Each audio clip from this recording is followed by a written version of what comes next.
Okay. All right. And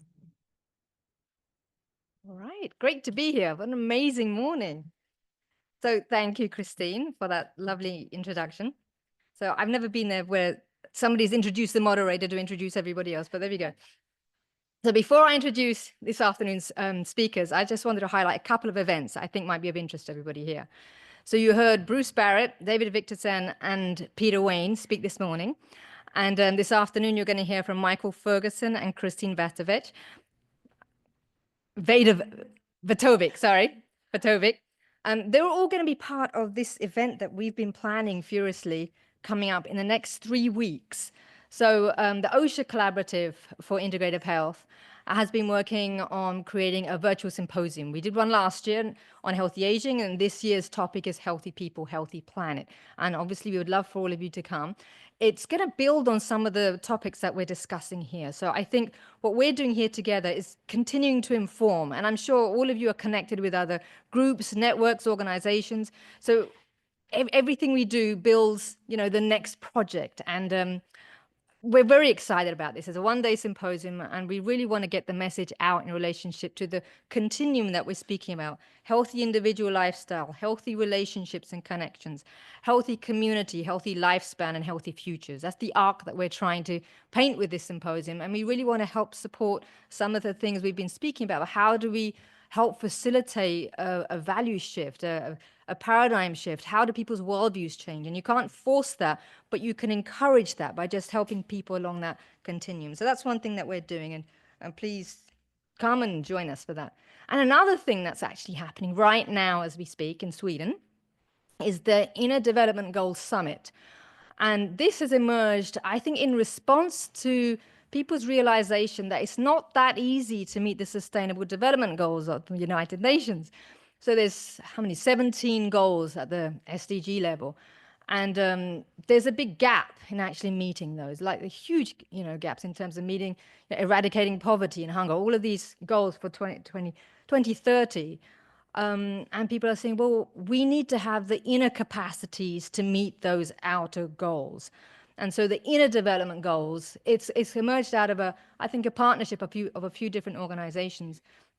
It's been going for a few years now, and it's really about addressing that space in between. So this year's topic is the space in between. So again, like what we're doing here, how do we bring different disciplines together? What is that creative space between that new innovative ideas can emerge out of? But it's not just about the ideas, it's about the cultural space. It's about what they call the we space between us. So they have 5 dimensions, a framework of being, thinking, relating, collaborating, and acting. And there's a real space here for the integrative health and medicine community, because a lot of the modalities that we bring to the table facilitate inner resilience. They facilitate the kind of mind-body connection that we're talking about here, and they take it further. So I just wanted to share that with you. I'm just out of curiosity, how many people have heard of the Inner Development Goals? So just a handful, but this is a real sweet spot for both communities here, I think, in terms of bringing the inner and outer together. And for me, I find it very inspiring, because it's another one of those events, just like what we're doing here, that you hear about and you realize a lot of people are trying to make a difference and are putting in the time and the effort and their own heart and energy into doing that. And then one more thing I wanted to share is not my paper. So earlier this week, when we were in our Osher Collaborative meeting, Lisa flashed this screen up. And I remember thinking about, okay, we have quite a few talks on food systems here today. We have 3 in our session this afternoon. I think we had one this morning, right? And a few of our colleagues from the Osher Collaborative from Northwestern, Harvard, and University of Washington put this together. It's a commentary. It's very short. So if you scan that QR code, you can actually get full access to it and read it. But what I found interesting about this is they're presenting an integrative culinary medicine framework, and they're looking at going beyond the physiological benefits of good nutrition. And they're saying that we also need to include discussion about the spiritual, cultural, and emotional dimensions of eating in culinary medicine curricula. So I thought I'd love to hear if some of our speakers this afternoon also touch on that, because that obviously brings together the outer and the inner. So that's all I want to share in relationship to contextual kind of pieces. So this afternoon's talks are going to continue on the theme of inner and outer, bringing those together. We're going to have Dr. Michael Ferguson speak first. He's going to be speaking about neurospirituality and eco-spirituality. So we're starting at a nice light topic.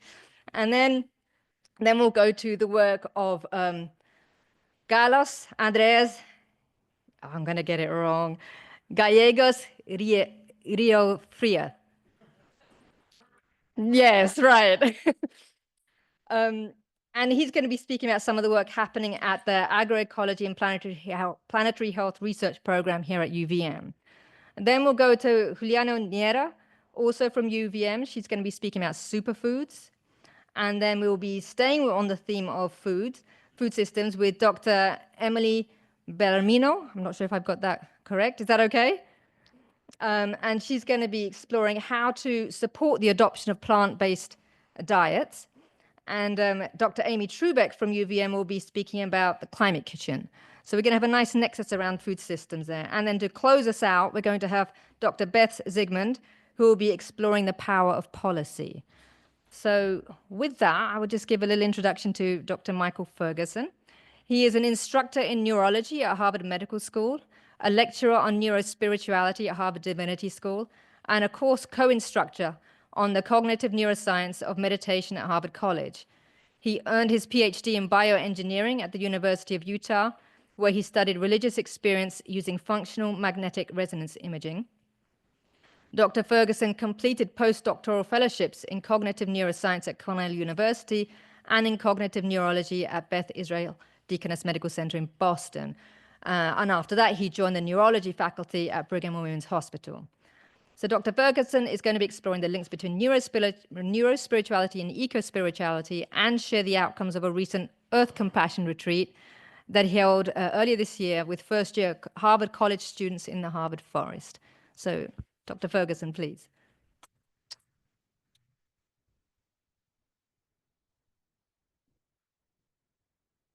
Thank you so much for that warm introduction. And thank you to all of the organizers who have put so much effort into creating this remarkable experience. I've been taken aback by how truly integrative all of the themes are and how multidisciplinary it is. Usually I have to persuade people of one of two things. One, either that the brain actually matters. So when I'm at the Divinity School, that's the most typical question I get is like, why does it matter what the brain is doing during all of this? But then on the other side of the river, the medical school, the question I often get is, why does it matter what spirituality has to say about human experience? And so it's like, okay. But I feel like here, in general, people are already convinced the brain matters and spirituality matters. So thank you for that. I only have a few minutes here, so let's move.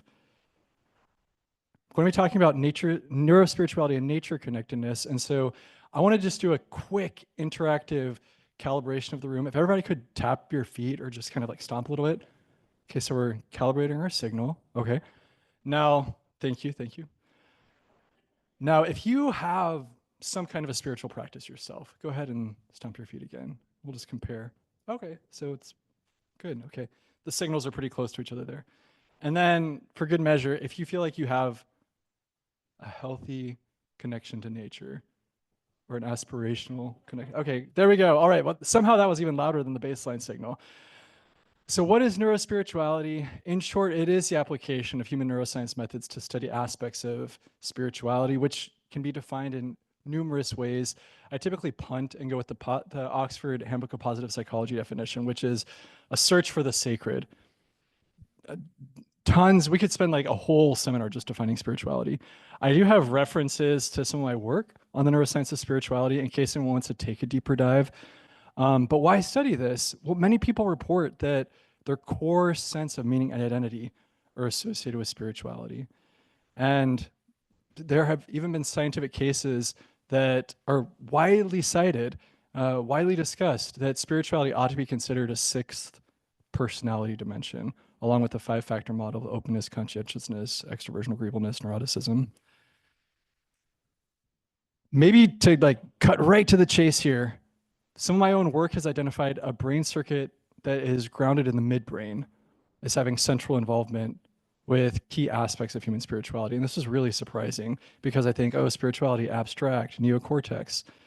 Whoa, but to see that we were getting our strongest signal in parts of the brain that are so deeply influential in global motivational systems was not only striking, but promising as well. Putting this into comparison with previous work that's been done on mapping compassion, so loving kindness meditations, various compassion stimuli, the paraqueductal gray and its corridor with the ventral tegmental area in the midbrain, that's the largest activation cluster that's consistent across 16 different independent compassion, loving kindness, fMRI studies. So you put those together, and again, wow, the fact that these are sharing brain substrates immediately leads me to think of psychological and also behavioral interventional hypotheses that we might have additive or even synergistic effects if we can weave together spiritual and compassion content. Some of the work that I've been able to do that's been sponsored by the Osher Center is to get quantitative psychological data on nature connectedness, engagement with beauty, and compassion for others. And again, I think that most of us have an intuition that these are all related. I really do try to ground it in, traditions of philosophy, traditions of spiritual wisdom. And so one touch point from Kant, from Immanuel Kant, his Critique of Judgment, is that there is something about nature and beautiful nature that stirs our capacities to love, that these engagements and their synergies to mutually reinforce have been long observed and even analyzed productively. So given both the psychological quantitative data as well as the neurological data linking spirituality and compassion, we designed a pilot retreat experience for the undergraduate students at Harvard College. We took them out into the Harvard forest, so they got nature immersion, nature exposure. We had content that was taught around especially land-based indigenous spiritual traditions, and then also brought in a panel of Abrahamic faith representatives to talk about spirituality within tradition-oriented religiousness. This goes probably further into the weeds than we need to go, but in the neuroaesthetics literature, so looking at the responses of the brain to different types of beauty, the periaqueductal gray, that region that we saw activated with aspects of spirituality, aspects of compassion, it's most specifically stimulated by auditory beauty. And so we had sound bath that was a part of this experience as well, to draw on that thread. And in short, the students, we did not say, look as hyped up as you possibly can for this photo. Like, just by the end of it, they're just glowing and beaming. And this was some feedback that we got from one of our participants. I might have missed my time cues. How am I doing? I'm good. Okay. So one of the students afterwards said, earth compassion means energy and love. It means exploration of yourself and how you interact with the earth, not only why, but how. It means understanding that you came from the earth and that for there to have been life, Mother Earth had to love first. This is one of the most beautiful things I learned at the retreat, that life comes from love. Everything starts with love. I believe that something that is good for one thing is good for all others because we are not separate from the environment or anything else. And these are the exact types of outcomes that we're hoping to have more commonly in our students. One of the things that is tricky in this type of work when we're quantifying, when we're measuring, is to really figure out, okay, what are the quote unquote endpoints for this?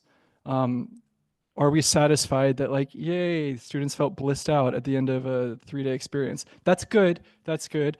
Do we want to demonstrate longitudinally that there's an increase in nature connectedness? Perhaps that could be useful as well. So that, as we're discussing, I would love to hear how other folks are thinking about endpoints, because I'll be honest that I do resist a little bit having it be like, oh, here's a clinical symptom, and our endpoint is whether or not this clinical symptom moved. That's important, that's valuable, but it's really a part of the bigger picture and one of those intrinsic challenges for this holistic research. Next step directions here are going to include, for example, longitudinal waves of data collection to try to piece apart what are the causal directions here. Going back to the other slide with nature connectedness, engagement with beauty, compassion for others, those are all points where we can have strategic intervention, but it would refine our strategy to understand, okay, what is leading what? You know, is it that, oh, more typically nature connectedness follows an intervention that increases engagement with beauty? And I do think that that causal data from longitudinal studies is going to be essential as we refine these types of interventions. Last thing that I'll say for now is that we're very interested also in ways that others have brought in spirituality. The postdoctoral fellow who we have on this project has done a wonderful job with her tribal conditions, with Ojibwe and Anishinaabe, seven grandfather teachings in particular. But again, we're really looking for a way that we can blend the specific and the broad, you know, without naive universalizing about spirituality, to still, though, identify the common threads that run through various traditions so that students can have something where they're like, oh, I relate to that. Oh, I can appreciate this expression of spirituality, as opposed to feeling like there's anything being imposed on them. So lastly, I will just say thank you so much to the Osher Center for supporting this really revelatory work, and to my collaborators who have also helped make this possible. So thank you, guys.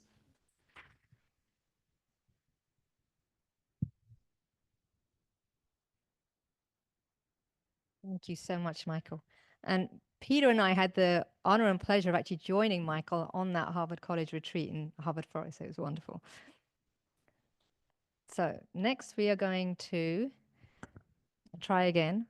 Carlos Andres Gallegos-Riofrio. Please come join us. So Carlos Andreas, he's a research assistant professor in the Department of Agriculture, Landscape and Environment, and the co-coordinator of the Agroecology and Planetary Health Research Program at the Institute of Agroecology at the University of Vermont. So his interdisciplinary profile combines behavioral, life and social sciences, arts and communications, and he has more than a decade of experience in applied and community-based research spanning Ecuador, Peru, Bolivia, Australia, and the United States. So Carlos Andreas is the principal investigator of 3 research projects framed with participative, transdisciplinary, pluralistic, and justice-oriented lens. He is going to be sharing his work with us today through a 3-part story that includes a call for greater pluralism and diversity in studying the effects of nature on mental health and well-being, an exploration of the rights of nature as a paradigm shift in Earth system law and governance, and a regional study that emphasizes the need to expand planetary health through dialogue with indigenous and rural communities in Ecuador, Peru, and Bolivia. So please, Carlos.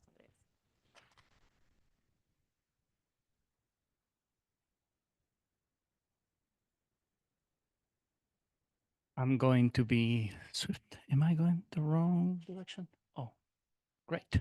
So 3 stories, as have been already said. This one, I think that is pretty straightforward. This is a pool of 174 studies about the effects of nature in mental health and well-being. I think that it's pretty evident the circles are proportional, so you can see where the research has been conducted since 2010 to 2020, but you can also see and appreciate what is missing. So a large part of the world. So yes, we are seeing an important issue of diversity and pluralism, and we argue this is a planetary health problem. Something that was striking for us is that in the pool, 107 studies didn't report the race and ethnicity of their participants. And we know that we are different in terms of cognitive realms and psychologies across the globe. So these, of course, brought a lot of media attention. And with our team, we wanted to be like really clear on the message that we wanted to provide. We have an evidence base that is important. We also have to question and analyze the constructs, the methods, the theories, And the way of doing that, in our view, is by expanding the borders. We have to do it together. So kind of a key lesson is planetary health is contingent to the cultural web of the planet, the ethnosphere. A large platform like the IPCC would talk about indigenous knowledge. And yeah, this is fundamental. Now, I'll talk about frogs, collisions, and mining. I'll speak a little bit of the rights of nature framework. Ecuador has recognized the rights of nature since 2008 in the national constitution. You are seeing now one of the most biodiverse places on the face of Earth.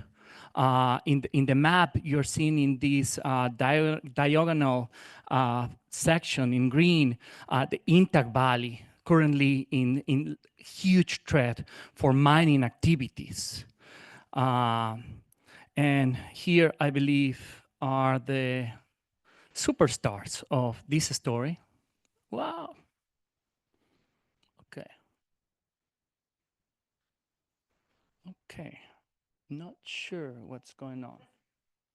Oh.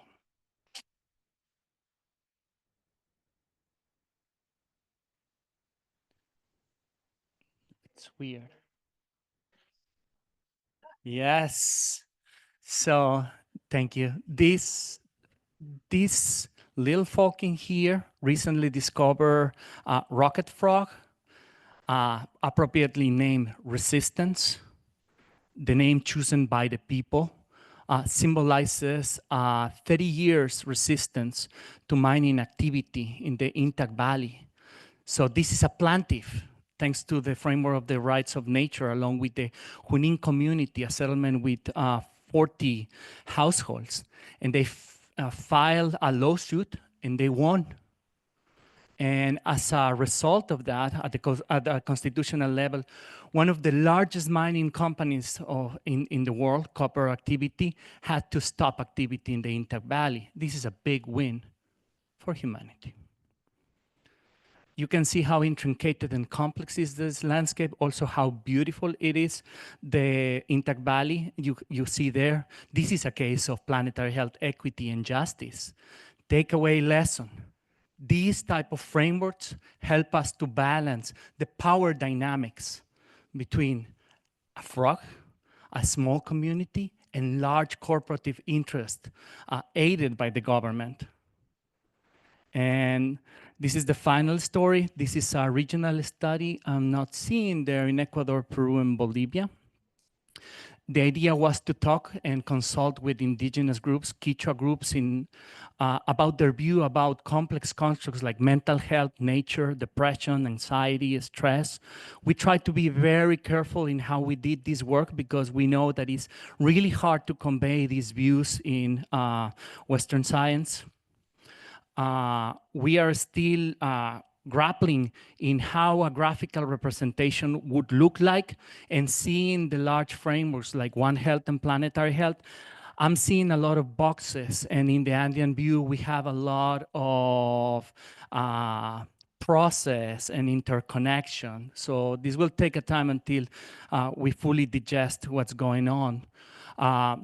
I really like today when we were talking in the morning about how to support behaviors, and Bruce says, support systems. Well, that is cultures. There are cultures like in the Andes that are inherently sustainable, and we are seeing that very clearly in terms of dietary patterns, lifestyles, and the management of the agroecosystem.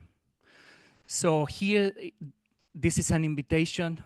You are seeing a few shots of our new film that we are trying to produce. Tincuy the Gathering is an invitation for this dialogue for Western science and other systems of knowledge. Planetary health is something we have to do it genuinely inclusive. We have to do it together. And a gratitude map, because these stories cannot be told without the aid and the support of amazing people. I know some of oh, perfect. To me, it's more than what I need. Without the support of amazing people that have been supporting this work. In the Institute for Agroecology, we have been very, very lucky of being given a space for agroecology and planetary health. It's a modest research program.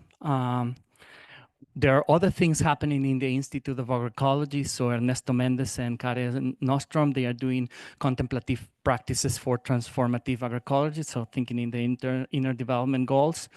I am very lucky because I have an amazing co-coordinator, Amaya Carrasco, who actually was part of the other stories and is part of our present stories. So we are now engaged and fully engaged in participatory research action here in Vermont, working with BIPOC communities, working at the speed of trust, because for us that is so fundamental, and asking questions like who would own the data and for what purpose. So we want our data to lead to advocacy efforts.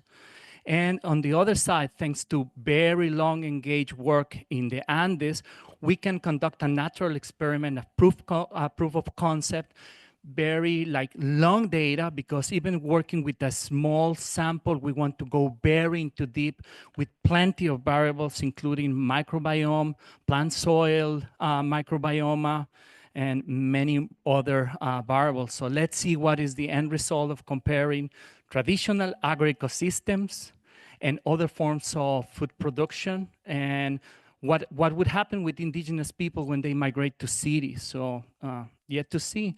Here a quick overview of a year in our small endeavor, and an invitation for our spring course in agroecology and planetary health, discussing many issues affecting rural communities like the demographic transition, nutrition transition, and those fundamental themes for planetary health. A quick invitation for the National Alliance for Nature and Health. If you are interested, shoot us an email. We are happy to talk about it.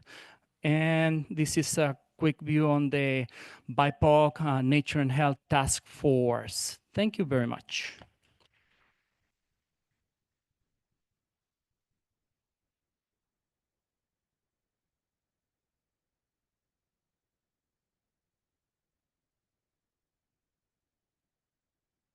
Thank you so much, Carlos Andres. Two things I took away is particularly the ethnosphere and the speed of trust. So next we have Juliana Neira. So Juliana Neira is a good graduate fellow at the College of Agriculture and Life Sciences, Department of Community Development and Applied Economics at the University of Vermont. She is exploring the interface of public policy, place-based education, and agriculture, and how power dynamics affect sustainability in the food system. She is interested in shifting paradigms related to food and consumption to support agroecological transitions and drive more just and sustainable supply chains in Brazil. Julia has a bachelor's in biology and a master's in sociocultural anthropology, and is pursuing a certificate in ecological economics. She is affiliated with the Institute of Agroecology at UVM, and her PhD is funded through Leadership for the Ecozoic, a program for a transformative action research between McGill University and UVM. In her presentation, Julia is going to explore superfoods through a marketing narrative instead of a nutritional category, exposing negative social and ecological effects for producers and consumers. And she's going to discuss global cases illustrating specific consequences of superfood markets and potentially more sustainable and just pathways forward. So thank you, Juliana.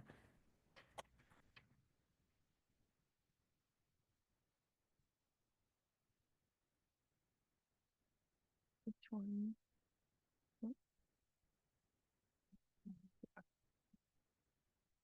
Thank you. Hi, everyone. My name is Juliana Neira. I'm a PhD candidate here at the University of Vermont, and I study political agroecology and ecological economics. And I will talk to you about some of the negative effects of superfood markets. So many of us are familiar with the idea or fact that food commodities affect ecosystems. So palm oil or soybean monocultures being directly related to deforestation. But many of us are often not familiar with the idea that food commodities also affect cultures and economies, especially in the geographies where these foods are grown. So I'm going to talk to you about superfoods. When you think of superfoods, you might think of nuts, fruits, seeds, roots, almost any fruit, any food group. And I'm sure in this room there are varying definitions of what superfoods are. And if you go online, you might get confused. Luckily, critical food scholars and some nutritionists have agreed that superfood is actually a marketing narrative instead of a nutritional category. And it can apply to new products, to rebrand familiar products such as almonds, or to non-foods like shampoos, lotions, and so on.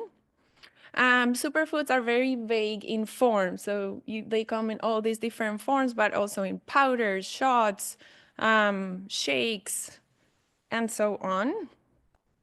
And the narratives lie somewhere in the boundary between food, medicine, and miracles.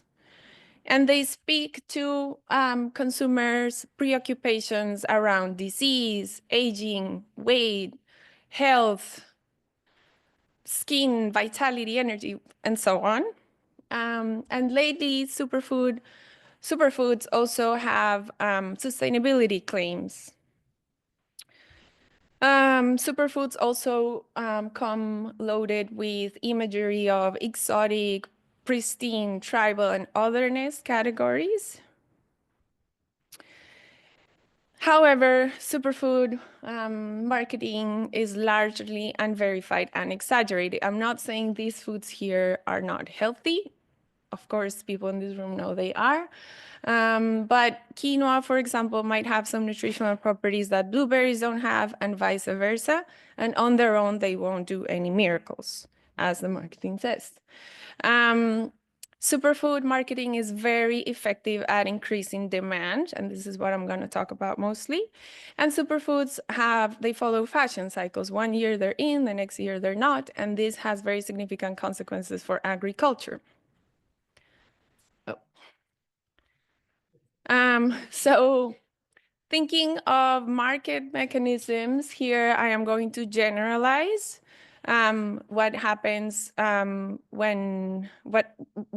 markets work, again, generalizing. So when demand goes up, which is many times the intention of this marketing and many times well-intended as well, when demand goes up, price goes up, and when price goes up, food is directed towards those who can pay the most and away from those who can't pay, or generally who have consumed these foods traditionally, or away from those who need these foods. So access is limited. When access is limited, diets change. So there are reports of people, instead of eating quinoa, shifting to eating processed ramen. And again, this is generalizing, it's not the case in every region. There are also reports of schools in the Amazon serving chocolate milk instead of acai juice, as they had traditionally. Agriculture also shifts to meet this demand, and so biodiversity in agriculture also goes down. Processed food is loaded with culture, so cultures are also affected. Food cultures are affected, of course, and policy changes, legislation changes, and what happens is that small, localized food economies go from being small and local to economies of scale. And this is something I've been studying with the acai market in the Amazon in particular. Consumers are also affected. Stereotypes about health, beauty, body normality are reinforced, replicated. Stereotypes about farmers and traditional communities where these foods are grown are also reinforced. Superfoods are extremely expensive, so an already marginalized consumer does not have access to these foods, and there's also a symbolic burden because people think they are not feeding their children these foods that are going to save them and make them live longer.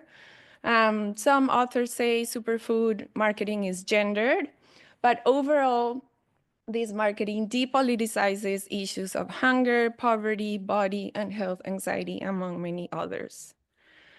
This is an example of a marketing narrative of acai products in Australia. And here I should say that my dissertation specifically looks at foods that are grown in agroecology settings and are marketed as superfood, again, with good intentions, because these are very small supply chains.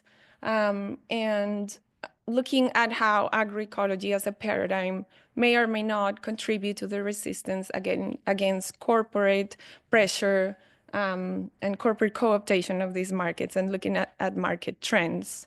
So thinking of the connections of the summit, Planetary, Integrative, and healthcare, we all know that consumption practices affect our own health and in turn our healthcare systems, but consumption patterns also affect production systems and trade, which in turn affect local diets, local cultures, and ecosystems in the geographies where these foods come from. So it's good not only to think about where our food comes from, but also how it is made and who suffers and who gains from food transactions. And of course, in this room, we all know that short travel, grown, shared, and minimally processed food are contribute to our mental health, our holistic health, and of course to our planetary health and our healthcare.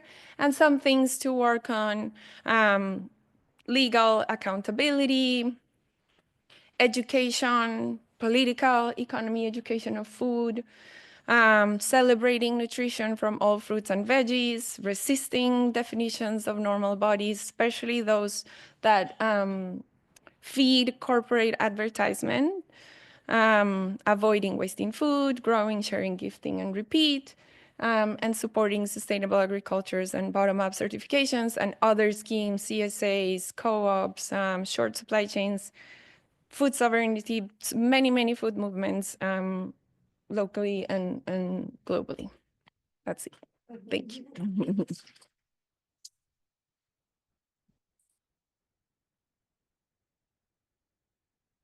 Thank you very much, Juliana. I love that, but celebrate the nutrition of all fruits and veggies. I think that's good. So now we're going to move on to Dr. Emily Belarmino. So Dr. Belarmino is a Gund Fellow and Assistant Professor in the Department of Nutrition and Food Sciences and the Food Systems Program at the University of Vermont. Dr. Belarmino holds an undergraduate degree in environmental studies from Mount Holyoke College and a master's degree in public health and agriculture, food and environment from Tufts University.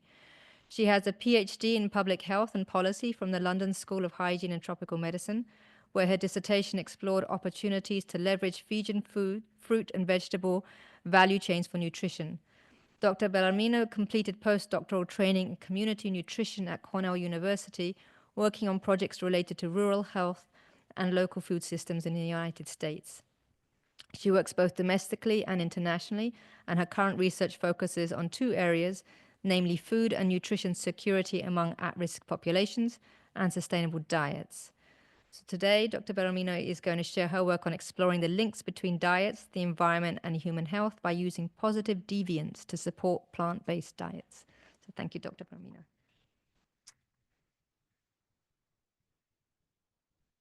Thank you. That was so nice. Fantastic. So despite decades of action around nutrition, we know that malnutrition continues to be pervasive. It is the primary cause of poor health globally.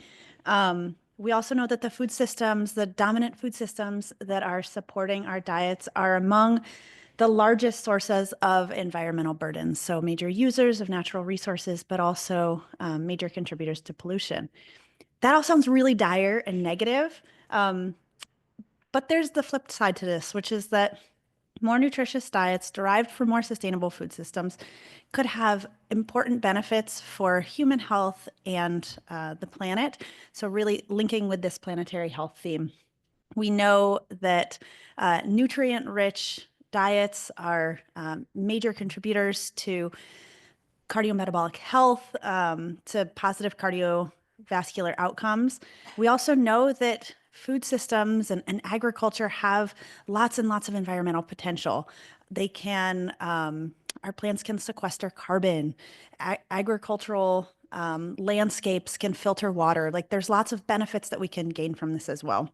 And when we start to think about transitions to more sustainable food systems and more sustainable diets, there's three main themes that come up over and over again in the literature. The first is a shift among populations in higher income countries to plant-based diets.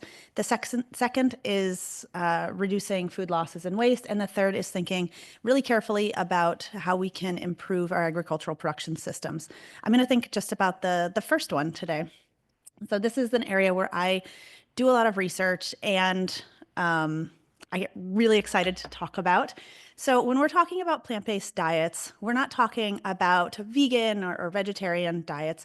We know that making extreme dietary changes, especially dietary changes as extreme as excluding all animal products from the diet, is really not in the cards for most people. But you don't have to go all or nothing when we talk about making health changes with pretty much any of them. A shift to including more plant-based foods in the diet can potentially have health and environmental benefits depending on how it's done. So when we talk about plant-based diets, we're really talking about a wide range of dietary patterns where someone can choose the foods that they eat themselves that align with their values and goals. But their plate, metaphorical plate, is dominated by fruits, vegetables, whole grains, legumes, nuts and seeds, unsaturated plant-based oils, and animal-based products really become more of a condiment or a side dish. So meat sort of loses its place at the center of the plate. Depending on how this is done, plant-based diets are associated with lower cardiometabolic risks, and lesser environmental burdens. Now, there are caveats there because it really depends on sort of the actual composition of your diet. But across a spectrum of diets, these are the general trends that we're seeing. And the picture here is from the 2019 Eat Lancet Commission. This is their Planetary Health plate. So when we try to think about this enormous task or goal of shifting the population as a whole to consume more plant-based diets, it's a formidable task. Most Americans exceed recommendations for meat intake, regardless of sort of your intersectional identity. The vast majority of people in the United States center their meals around meat. This is especially the case in rural communities. We know in rural areas there's very high expectations around meat consumption. There's also very high preferences for meat. And for individuals who have some sort of connection to livestock production, hunting or fishing, we know that these expectations and these preferences are even stronger. We also know that shifting people's diets is tough, but there's a lot of people who are already doing this. In work that I've led in Vermont, we know, okay, so Vermont is unique. We all know this, but 1 in 3 adults in Vermont are intentionally limiting the amount of meat that they're consuming. So there's already 25% of the adult population in Vermont that self-identifies as flexitarian. And then there's additional Vermonters who are identifying as pescatarian or vegetarian or vegan or some dietary pattern that loosely reflects these. And so the question is, well, what can we learn from them? These are individuals who are living in our nation's most rural state and managing to adopt some sort of plant-based diet. So the positive deviance approach is one way to do this. A positive deviant is an individual who has some sort of uncommon behavior that might have positive outcomes. So we can think about this across, a wide range of areas where we do research. It just so happens that mine is plant-based diets. And when you think about the positive deviant approach, basically what you are trying to do is identify these people who have these uncommon behaviors or use uncommon strategies that have beneficial health outcomes, and learning from them, trying to understand what supports their behavior and the beneficial outcomes, and then disseminate those ideas. So instead of, some researchers coming in a helicopter with an intervention, you're really learning from the community and trying to find strategies that already exist. And so you know that they are relatable, and at least to some people in the community, suitable and acceptable. So the basic approach is, first you identify your positive deviance. There's many ways that you can do this. And then you do in-depth qualitative research with those individuals to try to understand what some of these uncommon strategies or uncommon behaviors that they are engaging in are, and what are some of the things that might be supporting it. Then in larger samples that are more representative of the population as a whole, you test your hypotheses statistically. Then you disseminate what you have learned to the communities with which you are working. And finally, you do some level of monitoring evaluation to try to understand, are these strategies that are being promoted, are they being picked up, leveraged, and maintained? So the work that I'm doing in Vermont, we're really at the third stage of this in analyzing some of our strategies right now, as well as building interventions around what these could look like. So when we think about plant-based diets, three of the big hypotheses that are coming out of this are that factors that might be different among plant-based eaters versus non-plant-based eaters have to do with cooking skills and confidence. This came up over and over again. We did a large amount of qualitative research with people with all different sorts of dietary patterns. And one thing that we consistently heard was just this higher level of skill and confidence among, when it came to cooking among our plant-based eaters. They enjoyed the process. They didn't fear it. There was a high level of adventure seeking and taste seeking. And also, people were more confident in their nutrition knowledge.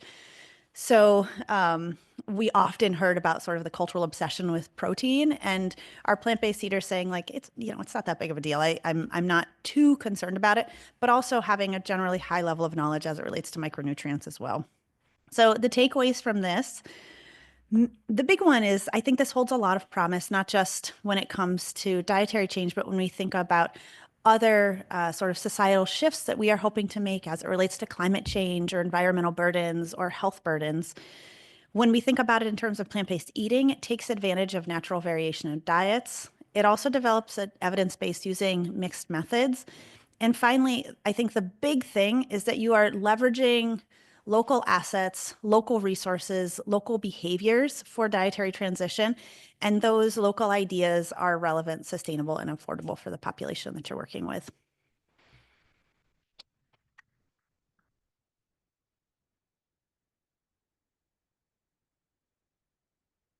Thank you so much. I feel as though that answers one of the questions that the panelists posed this morning about how do we move people along that conveyor belt of behavioral change. So thank you so much for your work, Dr. Belarmino. And I think it also leads in nicely to our next speaker, Dr. Amy Trubek, who's going to be speaking about the climate kitchen. So in terms of improving those culinary skills. So Dr. Amy Trubek, I don't see her. Where is Amy Trubek? Oh, there you are. Hello. So Dr. Amy Trubek was trained as an anthropologist and a chef. Amy Trubek is professor in the Nutrition and Food Sciences Department and director of the Climate Kitchen. The author of 3 scholarly monographs, her research approach has consistently integrated the disciplinary insights from anthropology, food systems, and sensory science. Over the past 10 years, she has been involved in team-based applied nutrition and food systems research, including the development of curriculum to foster food agency, a companion validated scale to measure food agency, and the creation of a serious game exploring food systems inequity funded by the Robert Wood Johnson Foundation. So thank you, Dr. Trubek. Dr. Trubek is going to be speaking about the Climate Kitchen, a space for inquiry and a place for all. Thank you.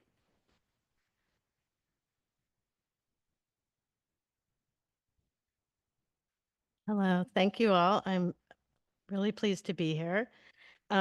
And I want to say that I have members of the Climate Kitchen team that are here in the back, possibly. People wave their hands. We have a group of us that are working on this project, so welcome to everybody. I'm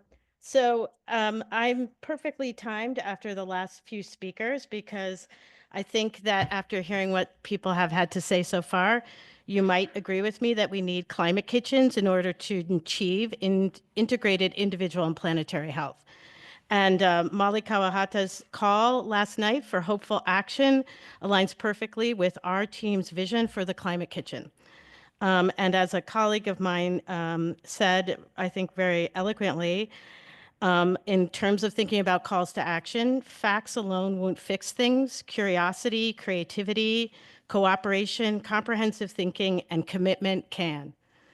Committing to sustainable diets requires a reorientation. Maintaining the status quo, we must agree, is untenable and unsustainable. When effectively and thoughtfully designed, food systems can be harnessed as pathways to the change that we need to make. So the Climate Kitchen team wants to foster such pathways. And our first step in doing that was to develop tenets of sustainable practices using the facts that are already out there on the ground, all the empirical work that so many scholars have been doing in so many fields around the world, to create premises for action, to help create those pathways to sort of move us past thinking, researching, to the acts of doing. So we have 5 tenets of sustainability. Oops. Okay. Yeah. So in the Climate Kitchen, we have 5 tenets of sustainability that integrate individual and planetary health that are based on facts, but designed as pathways. So one is plant forward. The Climate Kitchen recognizes highlighting sustainable and regenerative plant-based foods as the center of the meal. This can include responsibly foraged foods, incorporating invasive species as available and appropriate, and exploring other low-impact plant-driven protein sources, for example, insects and algae.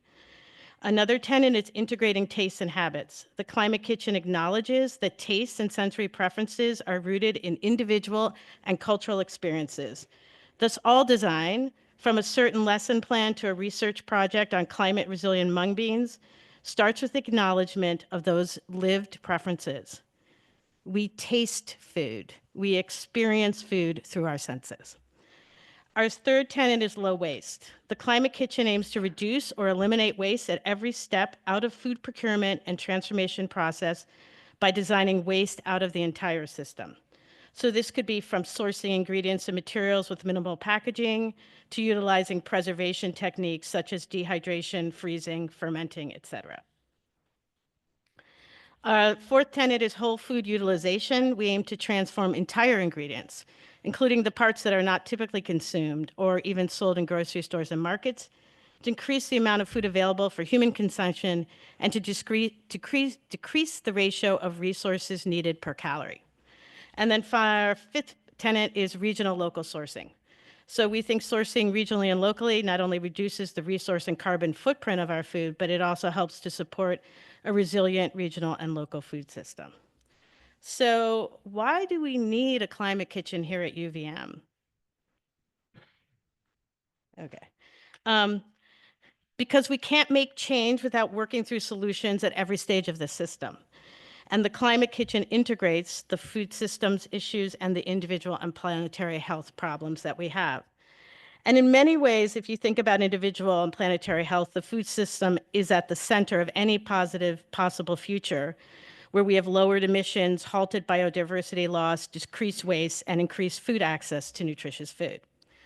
So, but in order to do that, we are going to need to be involved in creative problem solving, imaginative and nimble responses, and convening people from across the food system to make it happen. So at UVM, we feel like we're such a perfect place for the Climate Kitchen, first because of all of the incredible work that so many of you out here have been doing for years on food systems, planetary health, individual health, climate change. All of these issues are things that so many faculty and students and administrators are committed to. We're also always inspired by John Dewey and his philosophy of experiential emergent learning. And we feel we sort of own John Dewey a little bit here at UVM, so we want to take him on. And then also we're very interested in the principles of design thinking when we're thinking about innovative research. Because in order to sort of create these hopeful pathways of the future, we're going to have to do all of our work a little bit differently in order to make it a success. So, and also and above all, the whole UVM community, and certainly our students, our graduate and undergraduate students, are committed to solving the problems that we're all here today to think about. So we are doing research inquiry and teaching inquiry work as part of the Climate Kitchen Initiative. And so we started in Summer Research Institute. This was funded by the Food Systems Research Center. And it was a great experience working in our existing foods lab in the Nutrition and Food Science department. And it was not planned in advance, but the people that came in were all interested in alternative protein sources. So I can tell you more about those if you're interested later. And then we have educational inquiry. We have ways that we've developed an undergraduate course that tries to take the Climate Kitchen tenets and integrate them for undergraduate students in a class called Foods for Planetary Health. We have a graduate course that we're going to be launching in the spring called Cooking Towards Individual and Planetary Health. And we're designing that so that it can be used as an all-online program for a number of different graduate students, including dietetics, nursing, agroecology, public health. And then we have also been doing a lot of interesting collaborative curriculum work with the UVM Go program, with culinary medicine, with medical students, nursing students. We've been reaching out in a variety of different ways.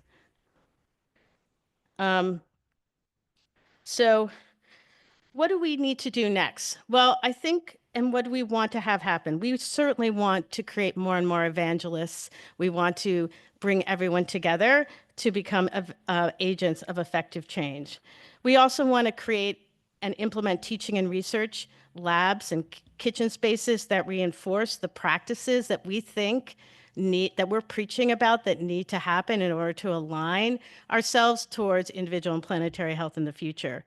We also, in our more ambitious moments, we really want to become a model, an innovative new model for actions and research, action, and practice inside the university and outside of the university.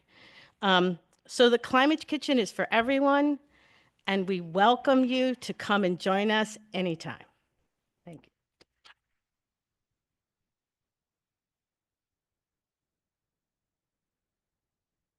Thank you very much, Dr. Trubek. And it's very important work you're doing here in Vermont. The last but absolutely not least, we have Dr. Beth Zigmund. And let me just make sure I get.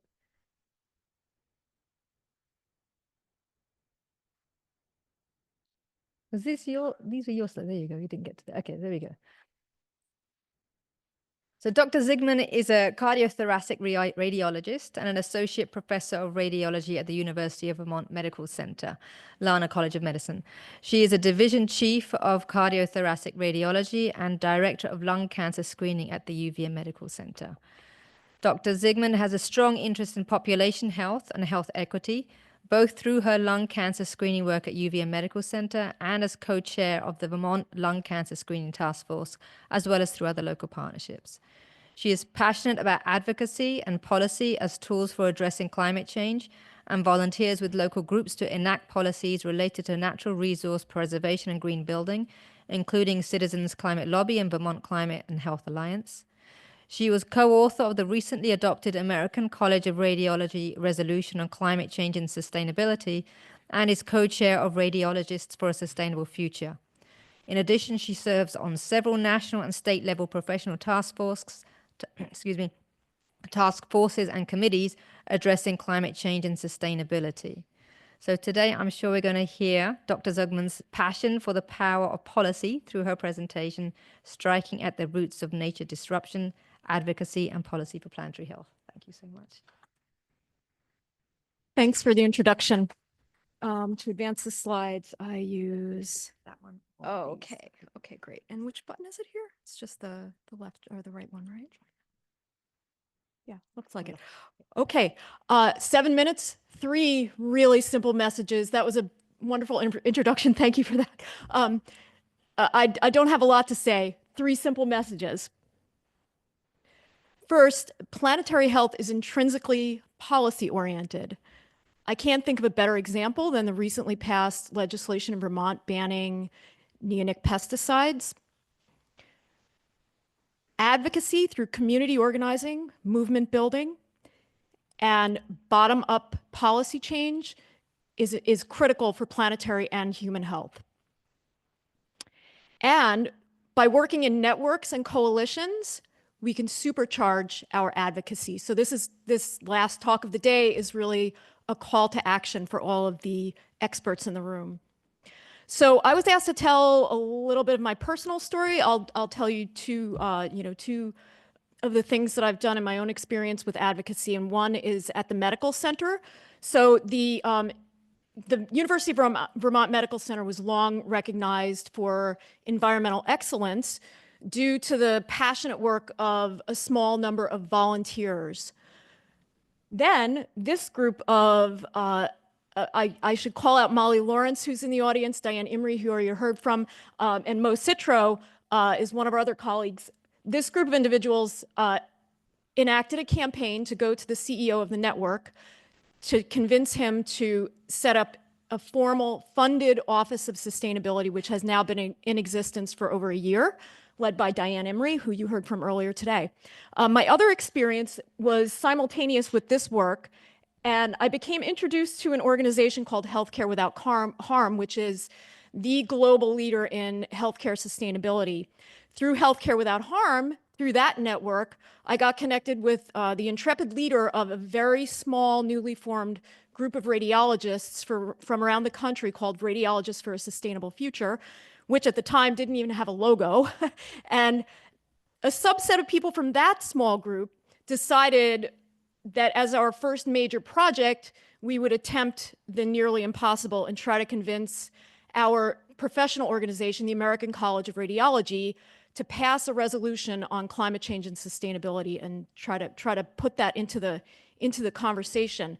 So in 2022, several months of work went into this. Our resolution was introduced at the annual meeting, and when it went up for a vote, the amount of support that we got from the radiologists at the meeting was overwhelming. People came out in droves to support this resolution. So one of our clauses was that the ACR had to establish a task force on climate change and sustainability. And a year after the work of that task force, we now fully expect that the ACR is going to establish a standing commission on climate change and sustainability with a seat on the board of chancellors of the American College of Radiology. Our other clause required the ACR to become a member of the Medical Society Consortium on Climate and Health. This is a coalition of over 50 medical societies, as well as dozens of affiliate members, which include organizations like the American Cancer Society and the American Lung Association. So the Medical Society Consortium is basically a policy-oriented advocacy organization, and now they have an individual membership because we're trying to broaden the membership to people who are not necessarily medical providers, but are health advocates of other stripes, like all of you. So why coalitions and networks? Why am I asking all of you to become involved if you're not already involved? There's power in numbers. We bring diverse expertise. We have credibility, scientists, health professionals, public health professionals like my friend Molly. We all have a certain type of credibility. We are trusted messengers with the public. Health framing is extremely effective. We heard all about this yesterday. It's a shared value among all in society, so we can frame our message that way. Many hands make lighter work. And fun and connectedness are things that you find in networks and coalitions, and perhaps most of all, hope, which we heard a lot about yesterday. How do we function in coalitions and networks? We have meetings with influential people, we educate our policymakers, we submit large numbers of aligned comments to organizations like the EPA, we write letters to policymakers, we engage in media advocacy campaigns, and then we can combine our resources for ad buys. So just a few examples on the global, national, and subnational level of how this, just some successes. There have been many successes. So for example, the Montreal Protocol, which was passed in 1987, was a universally ratified treaty, so huge coalition, still protecting our aquatic species and, marked reductions in human cancers and other types of eye diseases. An example from the national level, the Clean Air Act, which was passed in 1970, gave the Environmental Protection Agency the power to regulate transportation pollution. So a recently passed rule, one of many, many rules, was passed in 2024, new pollution standards for cars and trucks. And that alone is expected to avert billions of tons of carbon emissions and protect human health. And that was, through the work of many, many coalitions, or a coalition of many, many organizations. On the state level, an example from just this year, in addition to the pesticide law, is the new renewable energy standard, which puts us on an accelerated timeline for reaching our renewable energy goals. And it also limits the amount of energy that we can source from environmentally harmful practices. And again, coalition of organizations coming forward to advocate for this legislation. So there have been a lot of successes, but we are up against some very powerful adversaries in terms of industry leaders and politicians who support them. Industrial farming, oil, big oil, plastics. These are all very, very large adversaries and very well funded. Fortunately, the advocacy world in the realm of climate and health has a very big tent, and there's room for everyone in it. Here are just a few, really a very small subset of the health advocacy organizations out there. There are just dozens of these organizations. I belong to a couple of these, not all of them, a few of them, several on this slide, but there's so many others. So I'm really just here to implore everyone in the room to use your voice. We have the most powerful voices in society, and we have very hard work to do, and we are up against some very powerful forces. So thank you for letting me take a few minutes of your time today. I really am grateful.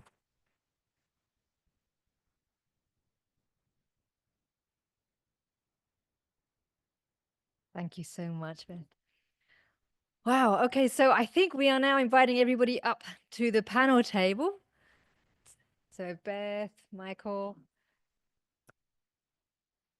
and yes, Carlos Andres. Thank you. And I think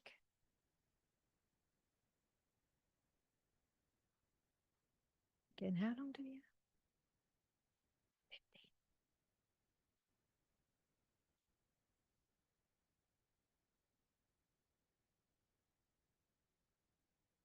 15. Okay. So we're going to follow the same order that we did last time this morning that Christine led. So we're going to open up the panel to ask each other questions about what you heard, or the things that surprised you, things that inspired you, things that made you think differently about your own area of work. But feel free to just take the mic and share your thinking.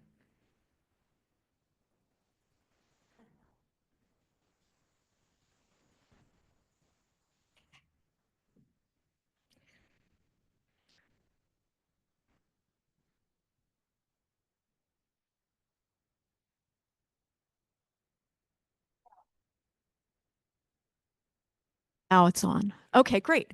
So I have a question for all of the folks at the table about how we think about policy and its impacts on populations in other countries. And we heard a lot about this during this session, thankfully. For example, Africa is ground zero for new oil exploration, right? I mean, so I'm just wondering how you all think about that, and how we as white Westerners can be part of that effort to raise awareness and stop these exploitative practices that are really detrimental to all of our health. So anyway, I'll just leave it at that. And I know we have some experts at the table here. I'm not one of them.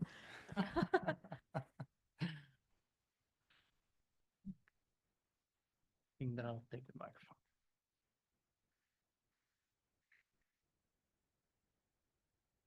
Okay, So let me see, how can I say this? We have to be, in my view, very careful in the way we are doing now things. I see it with mining exploration in tropical forest. It's literally brutal, and that is fundamentally driven by the energy transition. So at the same time that we want to move out of fossil fuels, we have to be very careful that that doesn't happen at the expense of territories like the one that I showed you that are unique and fundamental in terms of ecological functions, health, and with cascade effects into food security for a very large piece of area. I think that a powerful tool we have, and I'm seeing way more interest these days, are the rights of nature. So we are having conversations in here with leaders in the region that are asking, like, how is that implemented? And we are seeing cases all around the world, because at the same time that we have so many competing needs, we have to be very careful on, we need a global perspective, like a planetary perspective on our decision making. That's my small contribution. I will follow up on Carlos Andres's point of the energy transition.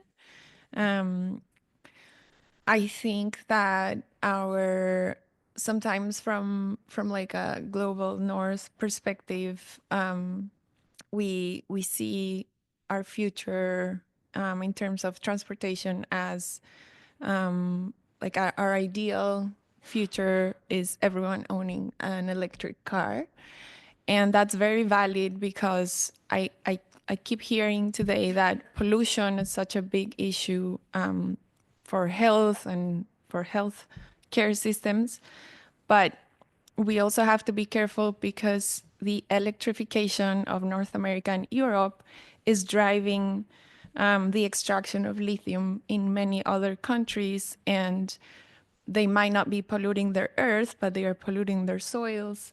And so beyond policy, I think, or beyond policy, no, transformative policy that restructures transportation, not directed at everyone owning a car, but at everyone using public transportation, or reducing that reliance of cars, is more important than shifting from one type of car to another. So I would say transformative policy being more important.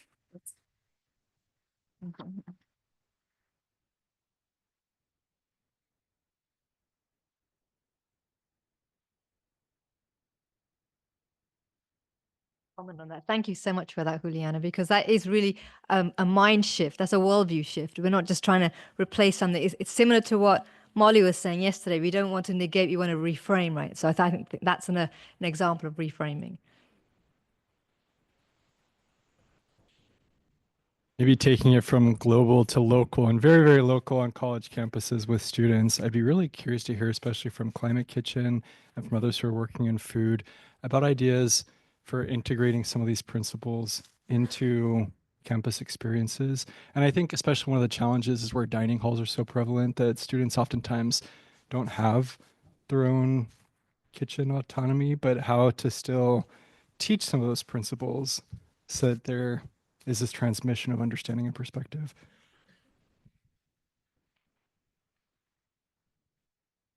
Sure. Well, there's two ways to think about it. I think I'm just going to take this. Is it on? Yeah. Okay. So one is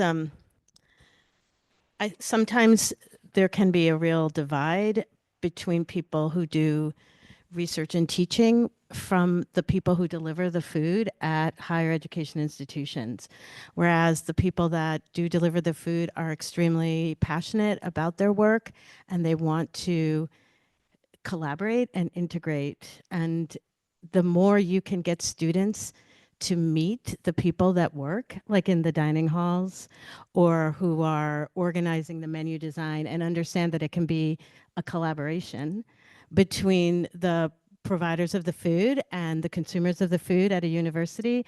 I think the more you can create an integration about that, the more you're modeling the kind of integration of individual and planetary health that we want in the larger sphere. So I think you can model it. And then what we do in the nutrition food science department, we're lucky because we have a physical space where we can actually be teaching about meal preparation and using and integrating practices. And we've developed a pedagogy where we try to really enhance the people's agency, so their ability to feel they're empowered to act. So I think any way that you can do that, any way that you can bring experiential learning, even identifying and understanding, like one thing I think a lot about is the superfoods, right? And like there are certain shifts in the way that we relate to food in the United States right now. For example, I was talking to grad students about this idea that everybody has the right to carry fluids around with them all the time, which is something like my grandmother would have never done, right? She wouldn't have carried her coffee with her or her water bottle, but also like this idea that everything is now a shake, and that in the shake there's all these superfoods, like, and how could you kind of deconstruct some of the actions that students are doing that they think is for their health or for planetary health, but try to get them to kind of pull it apart a little bit more, is another way that we do that a lot in the sort of food systems curriculum that we teach.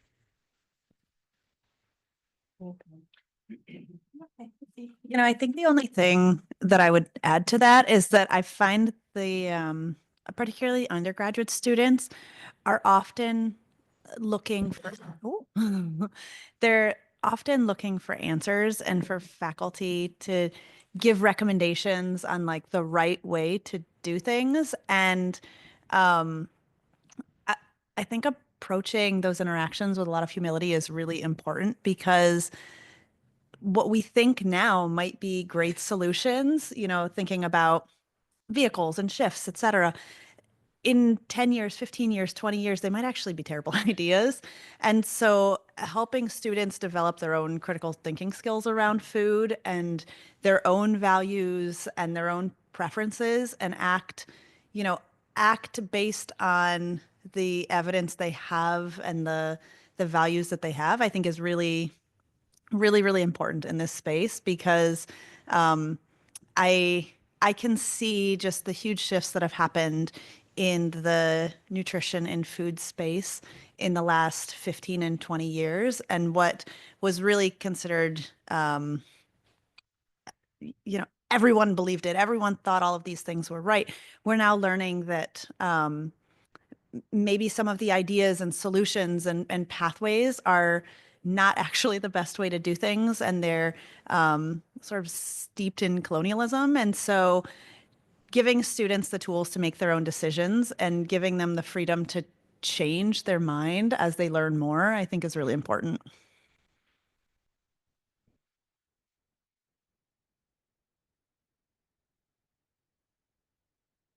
But thank you very much for that. I love the concept of, we always have unintended consequences, and whatever solution we come up with today, to have that humility that it may not be the long-term solution. Nothing's ever going to be the long-term solution.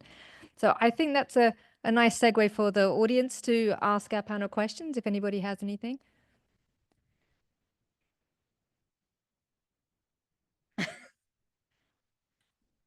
If we could go back to the conversation that Carlos Andres and Juliana talked about, and especially Juliana, the shift that you mentioned, I felt like I was really wanting to hear more about how, and this can be the entire room as well, but how, and if there are examples of that shift. Sometimes I try not to go towards pessimism and despair. And, as a behavioral health behavior person, I try to think about making things, we call it FIRE, fun, interesting, reasonable, and easy. And, asking someone to forego or think of a new transportation style versus giving them a replacement, it's more work. And so easy is maybe crossed off there for some on that. And I'm just curious if we have if there are any ideas for how this has happened in other examples or models, maybe it's not cars, but some other example, that would be really great to just throw some noodles against the wall and learn about that. Yeah, I think there are several examples in Europe. I think recently there was a report about Paris where bikes outnumbered cars. And there are several cities in Europe that are becoming more and more rearranged for bikes. And I think this is an example where policy can influence behavior when you have a city where, and this is something I took from Tricia Shrum, I don't think she's in this room. When you're in a city where, and you see people biking, but there's no bike lanes, you might not be encouraged to bike. But whenever policy changes and there are bike lanes and you see other people biking, you may think, okay, it's safe for me to bike. So there are structural changes based on policy changes that can influence behavior. And this is also a quote from someone in Colombia, thinking of development not as everybody owning their own car, but as rich people taking the bus. So in the US, train systems were dismantled. I think here in Vermont, one of them became a bike path, but and there are some like I think you can get to Seattle in like a month or two or something, and to Florida as well. But you think of other places in the world where trains continue to work, and they are extremely efficient and move masses of people. And I think also in Europe, in some policy or legislation made it more expensive to fly than, like, if you could take a train and it is more carbon neutral or something like that, like you were kind of forced to. So I think there are several examples around the world where public transportation becomes accessible, also greener, free, but you need the infrastructures which existed in the US and they were dismantled. So I can. I will try to be quick, but I want to elaborate and connect with what you presented, Beth, because I think that in all of us, and particularly in the younger generations, there is a hunger for doing something, like thinking in what can be really motivating and what can really bring agency. And thinking in Molly's workshop yesterday about the goals, agency, the pathways. Once again, I'm seeing in frameworks that change the way we see things. So we are nature. When we hurt nature, we hurt ourselves. But what are the pathways? When I was doing my PhD, and I'm a faculty associate of the Butter Center for Native American Studies at Washington University in St. Louis, there was this problem with the water defenders, the North Dakota Access Pipeline. And if you recall well, there's a group of Lakota tribes that are bringing together a coalition trying to stop the pipeline to go through a sacred and very important lake for the tribe and the communities. What was the pathway? Like protesting, but they didn't have any legal instrument to hold that. And it's still very controversial and complicated. What about a framework that says, no, that is hurting nature and hurting us in the way. So if you cross the pipeline, the damage is already there. It doesn't need to happen, the leak. It doesn't happen to be like, you don't need to wait for the environmental disaster. So you can have an alternative. And that's why when we are discussing about this framework, we see young leaders saying like, we can do this with Lake Champlain. We can really produce a change we can really bring a coalition, and we need to leverage the pathway, because there are instances of nature rights in the US. So there is already the jurisprudence, and these cases are happening all around the world. The most important thing, these things doesn't come in the vacuum. This thing out of the cosmovision, the way of seeing things from ancestral communities like the ones I was presenting in our regional study. And it's like very culture rich. And to add to that, I'd just like to reiterate what we already know, which is that whenever we advocate for these solutions, and I think there were some folks, some medical doctors involved in that advocacy coalition in North Dakota, if I remember correctly. I think I happened to see a presentation on that. Again, the health advocacy is such a powerful tool. So when you can somehow connect it to people's individual health and the health of their own families, it's a much more powerful message for them. I think that the message of, trampling on the property and rights of indigenous people should resonate for everyone. I wish that were true. But if you can tie these messages to health and the health of people's families and themselves, it's a stronger message. I see you smiling.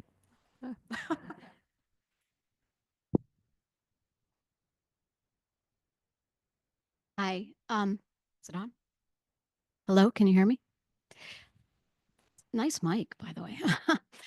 So I'm here representing patients and family. I'm a community member. I don't have a PhD or a master's degree. And one of the things that I've noticed, that you are all working really, really hard, and you only have 2 arms and 1 mouth. And you write papers and you do amazing research, but a lot of that is not understood by the rest of us who are not as educated or have as much academic backgrounds as you are. So how have you been able to bring more people to advocacy, to understanding, to your kitchens, to your positive deviance, the people who are really doing things out there that are outside of the academic world, so that not only can you guys feel like you've got some people helping you and working with you, but also recognizing that there's so much positive deviancy going on that you aren't even able to capture because you don't have enough hands. So how can you do more engagement, or have you done, or what kind of examples of that are you doing with your communities?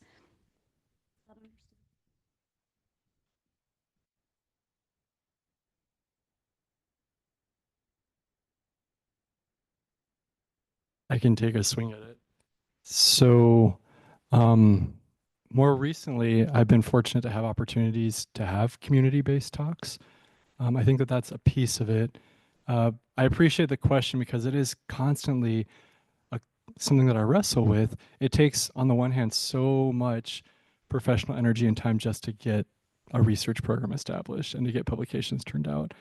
And then translating that into popular scientific communications, it's like, oh my gosh, that's a whole nother skill set and career itself.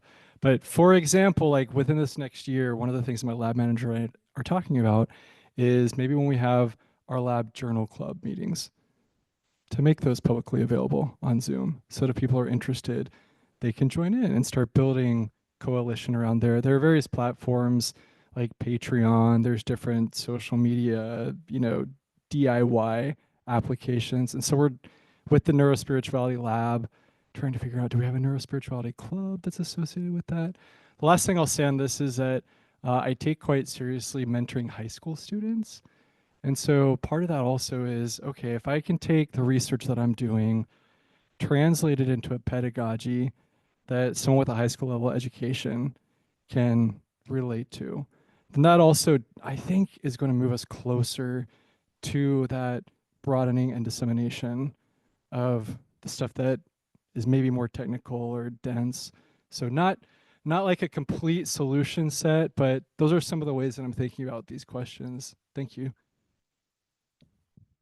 I have a really quick answer, and this is probably not a satisfactory answer or satisfying answer, but the publication of commentaries and op-eds in newspapers is a way to reach the public with perspective and expertise to back up your perspective. Open source, newspapers, local newspapers. Yeah. So is that considered as important to the scientists who must have publication? So can there no. from the academic world incentivize dissemination to those? So I've been given permission to make another plug here for our for our virtual symposium, which is doing exactly what you are asking. Like some of these people along here and in the audience here are going to be speaking on that public platform. So some of the research that's been presented here is going to be tailored to the lay audience, and it's deliberately accessible. So, we want to reach as many people as possible to get their messages out there because it's really important. We have about 1,000 people registered so far. And we want to kind of at least triple that. Thank you. But reciprocal. Yes. So that there'll be Q&A, but absolutely. I think we want, and I think Anne mentioned earlier that we're trying to create an elective. So I think the message is definitely here, raising awareness and education. I think Bruce mentioned that earlier. So I think everybody here agrees that that is the way forward. Thank you.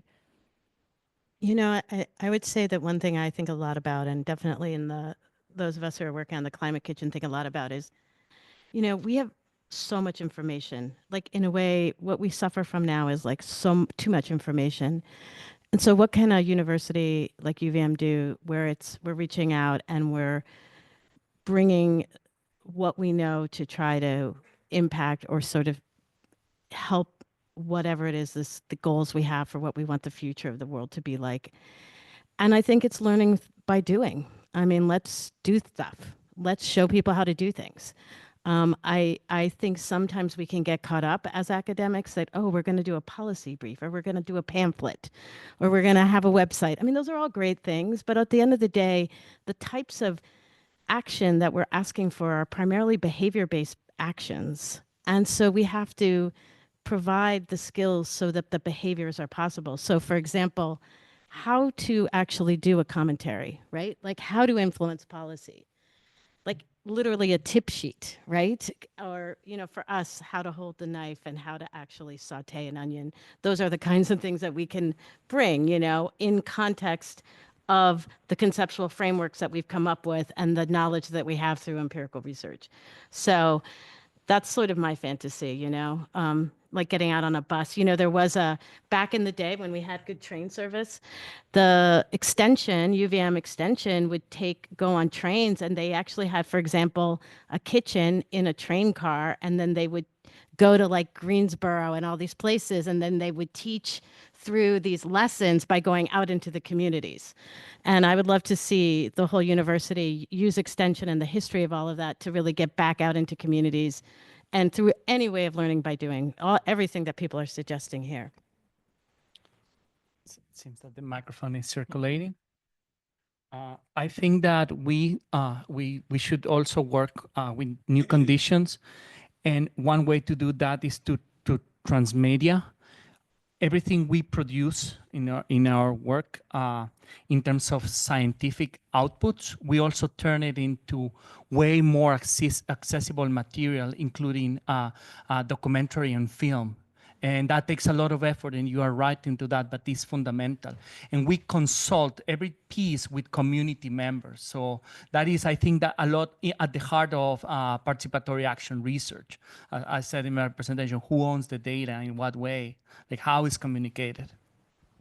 I think this is what I was going to speak to. Carlos Andres and I belong to the Institute for Agroecology at UVM, and one of the principal methodologies in agroecology is participatory action research, where you work with a community, and the questions this community has are the ones that you bring into your research, and then you make abstract and in circles use all the jargon, but ideally everything comes back into the community, and it does take a lot of effort and a lot of commitment, but it is part of our choice of research, and it is part of looking through research to resist some of the perpetuation of extractive research and academia being inaccessible, etc. So it's a lot of work, but we try really hard, and I agree with you. We need to try harder. Us, yeah. Yeah, I have nothing to add to that. I feel like the entire research infrastructure could learn a lot from agroecology. You know, we do a lot of work putting out policy briefs and research briefs, and if there are opportunities to speak to the media, taking advantage of those, but the reach remains somewhat limited, and the more we can do to be fully integrated in the community and live out the land grant mission, there are many opportunities to do that stronger and better. Okay, thank you. We're going to take this one last question here, I think, and then we'll move on. Now, hi. So I'm Farrell Burtman. I am a dietitian and also in nutrition and food sciences. And my question is for you, Michael. So within several of us dietitians within this department are thinking a lot about body trust, body sovereignty, exploring the colonization of our bodies. Thank you, Juliana, for bringing that to this community's attention as well. And what I would like to know is, have you explored in your MRI work self-compassion and how that might be connected beyond compassion between people? I love that question. Thank you for asking that. So I'm actually certified as a mindful self-compassion teacher, so really into it. This is a longer side story, but we're doing some mindful self-compassion program development for activists in order to promote resilience and prevent burnout. So kind of tying some of these threads together. Interestingly though, compassion for others and self-compassion are almost statistically independent. This was so fascinating to me. Yeah, and I could go on like some what? I didn't expect that to be the case. Loneliness, I would have totally predicted that's going to be more associated with compassion for others than for self-compassion. But to me, counterintuitively, self-compassion is strongly associated with feelings of loneliness, such that lower self-compassion is associated with higher loneliness, but not compassion for others. And so we're doing some follow-up work to look at what are pathways that may relate here. Is it shame? Is it authenticity? Is it a sense of self-alienation? And so if you're alienated from yourself and you're feeling inauthentic in your life, are you ever going to get to a state of emotional connection and belonging? And the last thing I'll say for this is that I was expecting to see that loneliness, self-compassion set of variables positively associate with nature connectedness, but they were almost independent. So this is one of the reasons too. I think that the longitudinal work is going to be so critical, because I could imagine, again, we're just speculating here, but I can imagine that if individuals have a higher level of sensitivity to social rejection, a higher level of accumulated social anxiety, that they actually turn to nature to seek relief. And so it could be that there is some kind of an affinity bias there for the individuals who have been drawn to cultivate nature connectedness. But I very much appreciate the question and could geek out a ton with you about self-compassion. I think we're wrapping up at this point for the panel discussion, and I think we're just going to turn those questions back to the audience. So this is your time for self-reflection or reflection with each other. Again, thinking about what you've heard today, and it can be from this morning and this afternoon. You can combine those, because obviously Michael's talk and some of the talks from this morning overlap, and the other panelists' talks from this morning. There's a nice intersection here with all of the different talks. So please think broadly, think amongst yourselves. What stood out to you? What made you think differently? Are there new connections for you? Are there other people that you want to speak to that you wouldn't necessarily have thought you would before? You know, these two. But so how long do we have for that? About another... Okay, we're handing over to Cara. I'm switching things. because I am feeling everybody's afternoon post-lunch. So I think everybody should stand up, and we're going to take like a little bit of break. And we're actually going to be doing a follow-up feedback survey after this. So I'd love for us to actually move forward past the reflection, if that's cool with people, because we have just consumed so much information today. So we're going to thank the panelists.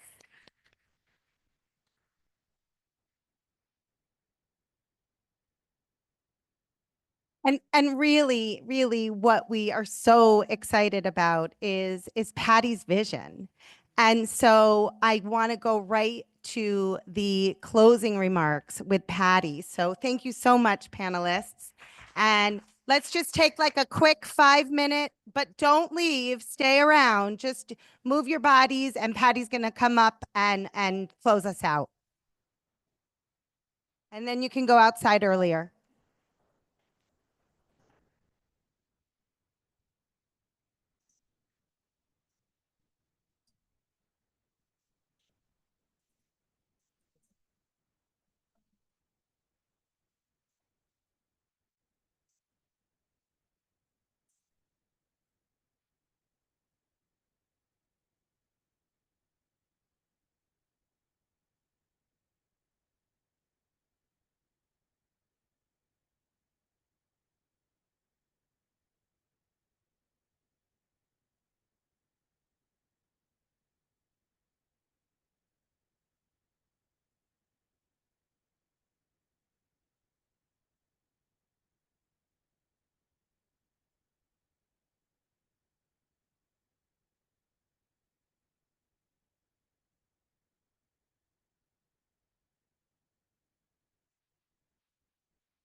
if folks could get seated, I know you needed that little energizing break.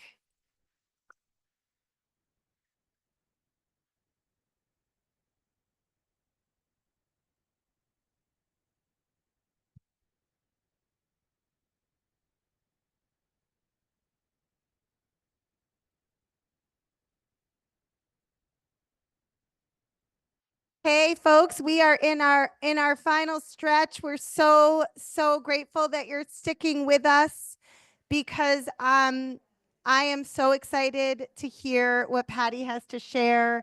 Patty, as you all know, is our interim president, and this woman makes things happen. And so if anybody can do this, Patty can, no pressure. But let's give a warm round of applause for Patty, President Patty Prelock.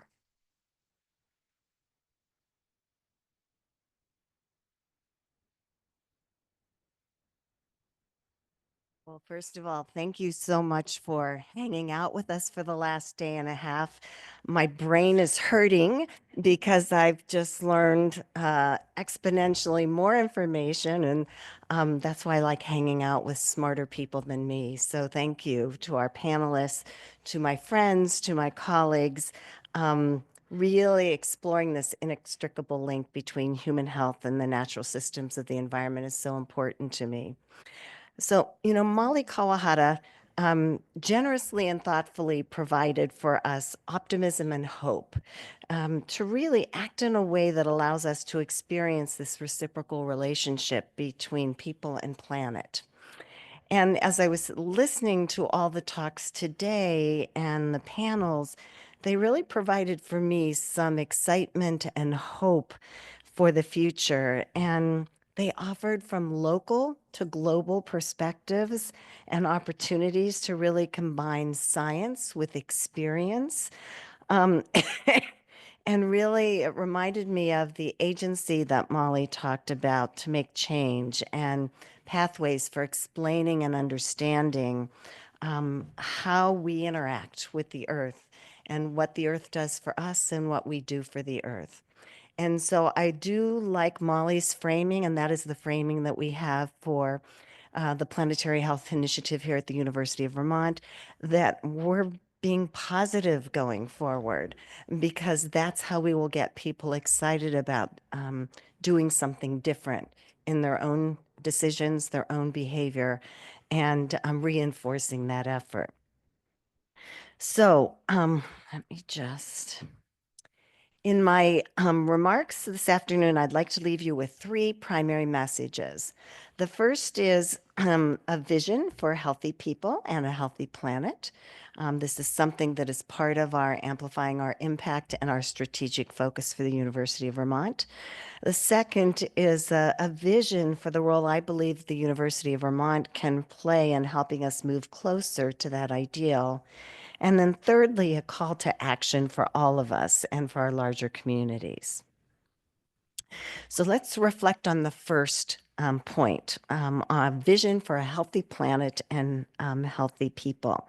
For me, health really encompasses a broad and important definition that works to achieve health of the mind, health of the body, and the spirit for all. So thank you, Christine, for raising that in the beginning. And I wish for a community that really creates opportunities and goodwill for people to have access to healthy food, access to nature, access to clean water, access to vibrant ecosystems, access to integrative health practices that empowers them to care for their mind, their body, their spirit, using the natural systems of our environment.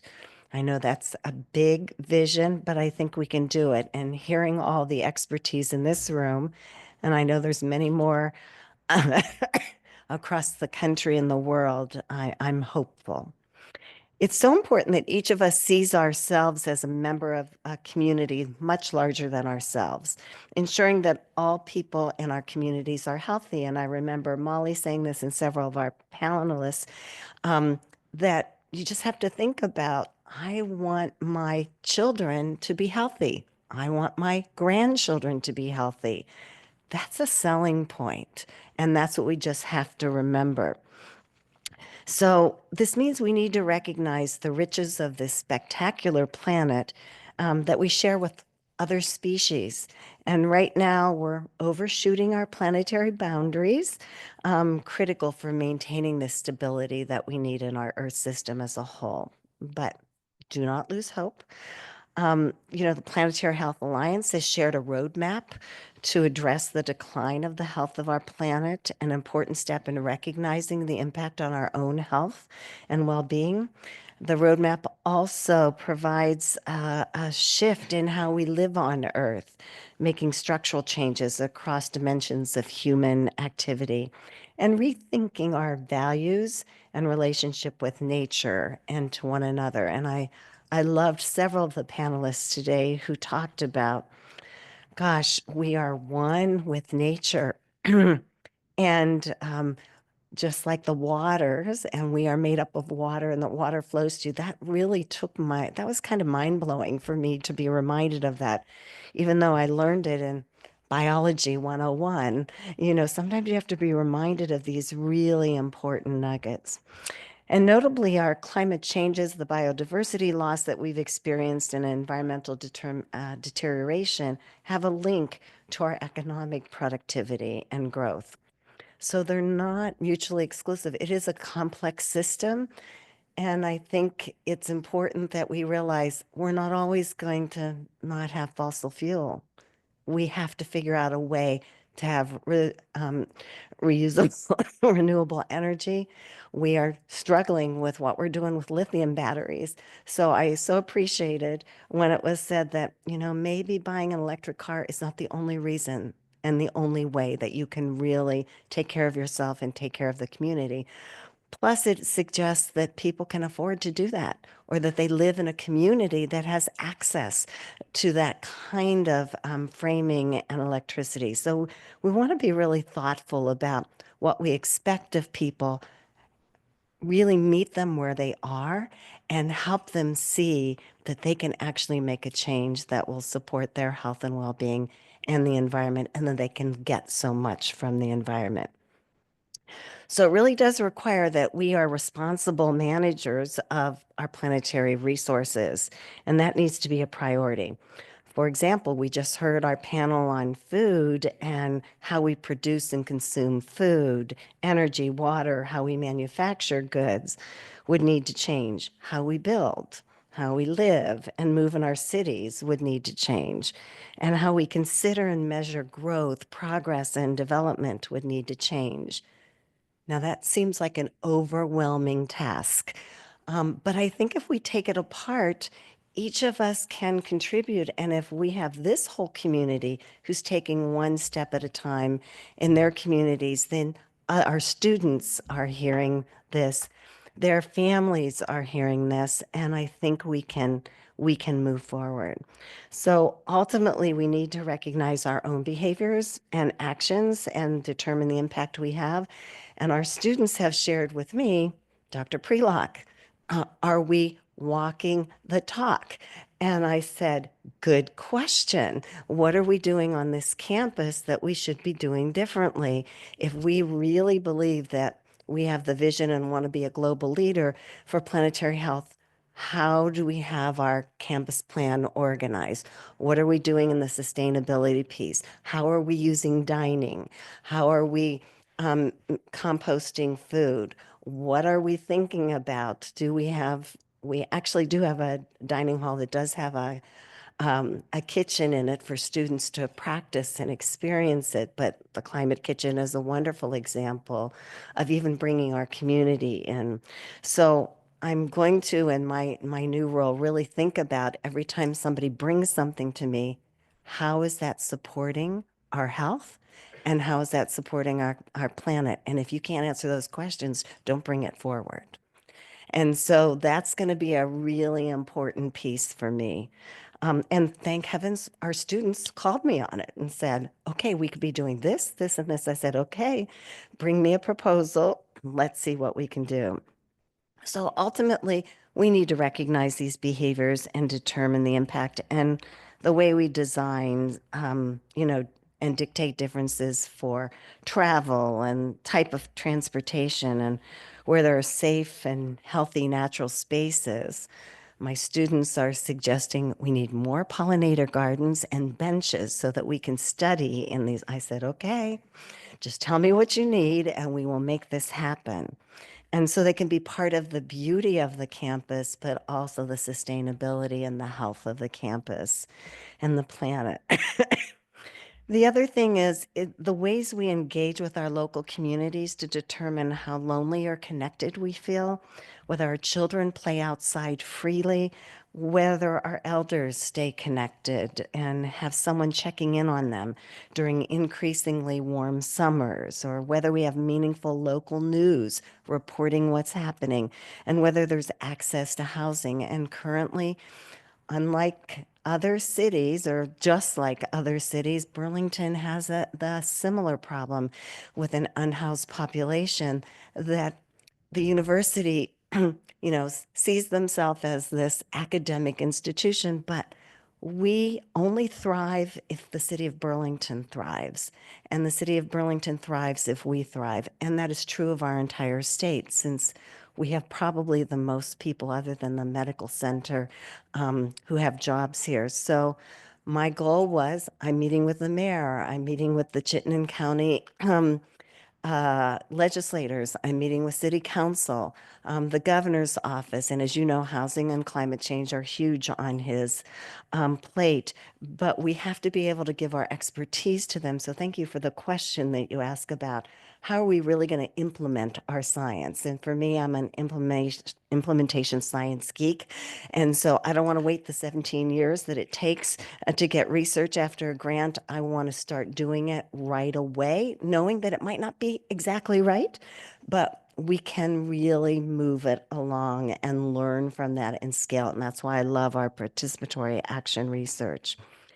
I think also, so I really feel like we have a chance to support the mental health framing. We have a chance to think differently about housing and how to support the housing challenges. And it means that we can't just be in our labs, but we have to be in our community.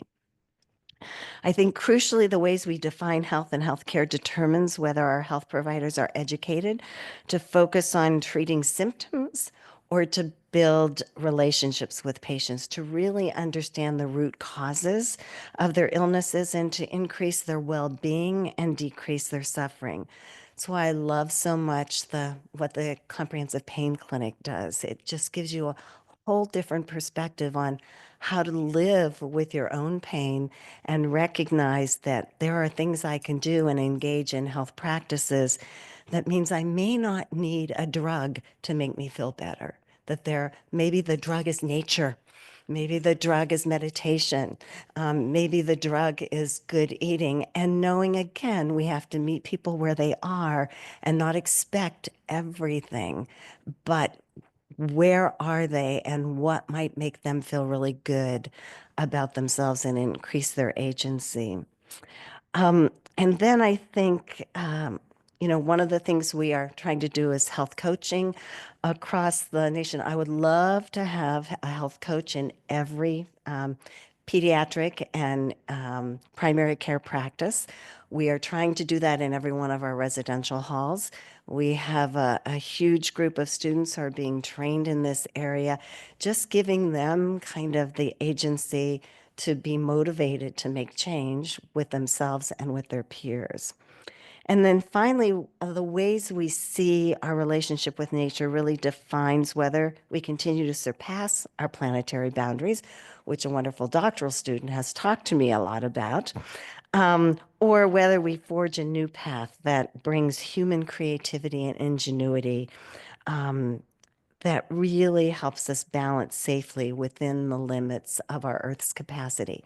We can't do everything all at once, but can we take the steps that will lead to a path that we can feel good about and continue to work towards? And for me, I want to leave my grandchildren with a better world than we have now, although there is still some amazing things that are happening across the world that I'm really feeling good about this generation and what we're trying to do. I think the path ahead requires that we recognize the value of every species with whom we share this planet, how we see ourselves in relation to life on Earth and nature in general, determines whether we recognize or uphold the traditional ecological knowledge and wisdom of countless indigenous cultures that uphold this value.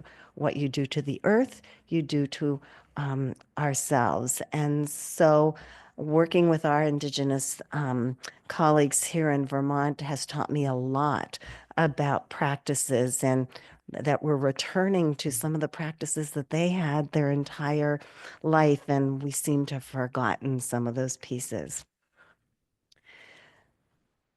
So what is the role of UVM in realizing this vision?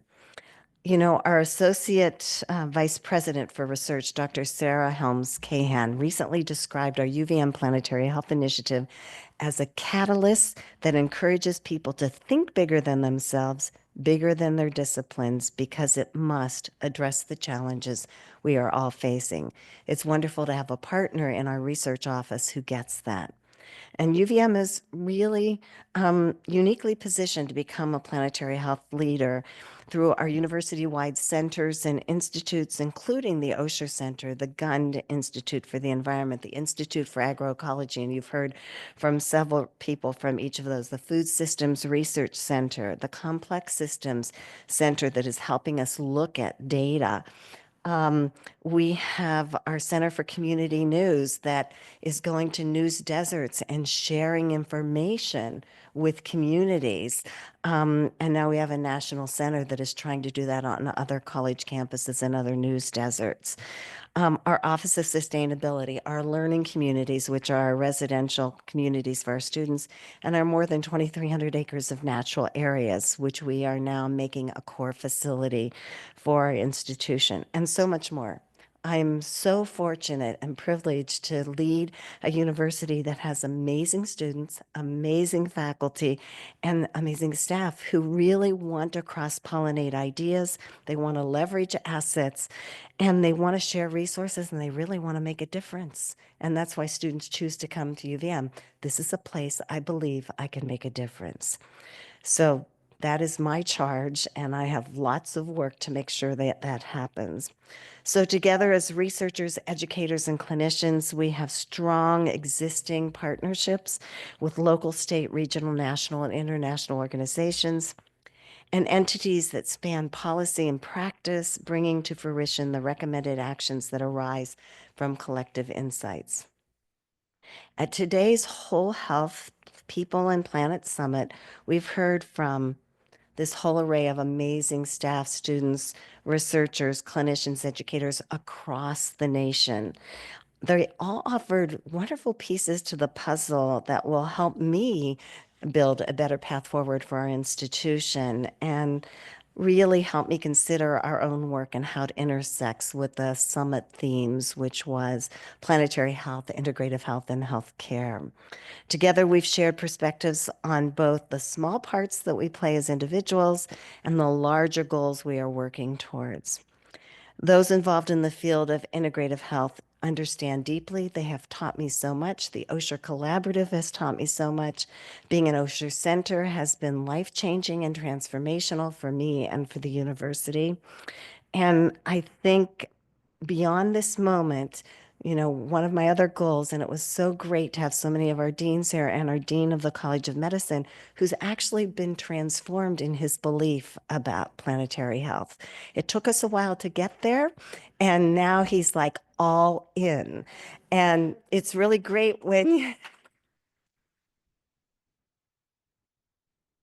it's really great when, you know, the students also move it forward. Our med students are amazing, but all my deans are now sending in their staffing plans, and it's all about we need faculty, whether it's in the arts, whether it's in history, political science, environmental science, public health, medicine, they're looking for faculty who can contribute to Planetary Health. And I just met about 115 faculty at our new faculty at our opening orientation. And this flock of new faculty came and said, I want to tell you about my research in biology that has to do with Planetary Health.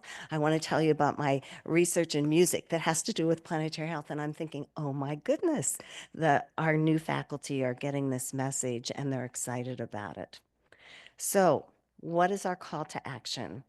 I think earlier today we were each asked to identify one action we could take within our spheres of influence. And I call upon each of us to take that step and reach out to a colleague, a friend, a family member to influence.